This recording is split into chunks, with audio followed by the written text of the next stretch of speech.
सुनिएगा साहब, सोने पर मैं पिछले दिनों बैंक गया, जाकर के सो गया।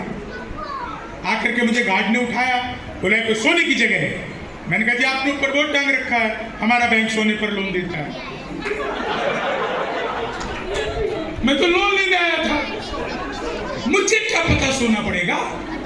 लेकिन कविता सुनिएगा कि आजकल हम अपने आप से बहुत त्रस्त हैं, सोने की भयंकर बीमारी से ग्रस्त हैं। न मौका देखते हैं न दस्तूर, सोते हैं भरपूर। एक बार सोते सोते इतना टाइम पास हो गया कि लोगों को हमारे मरने का आभास होता। लोग हमें चारपाई समेत शमशान घाट उठा लाए थे। गहरी नींद में हम भी कुछ समझ नहीं पाए थे, मगर शमशान घाट में जैसे हमें नहलाने के लिए हमारे ऊपर पानी डाला गया, हम तो नींद से जाग गए, मगर हमें साथ लाने वाले हमें भूत समझे। हम तो सोने में बचपन से बड़े तेज हैं। हमारे सारे किस्से एक से बढ़कर एक सनसनीखेज है। बोर्ड की परीक्षा में प्रश्न पत्र मिलते ही सो गए थे। हमारी आंख तब खुली जब परीक्षा में फेल हो गए थे। शादी वाले दिन पहले फेरे के बाद ही सो गए। अपनी नींद तब टूटी जब 2-2 बच्चे हो गए।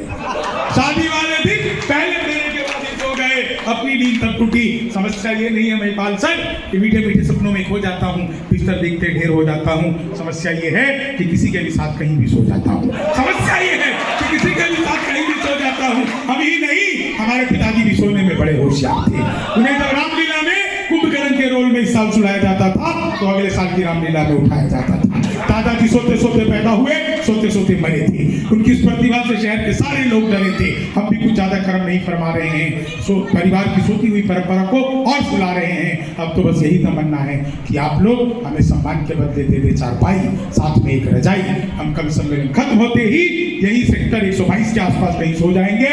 अगले साल बुलाना नहीं पड़ेगा, यहीं से उठकर सीधे कविताएं सुनाएंगे, आपको हटाएंगे, बुलाएंगे।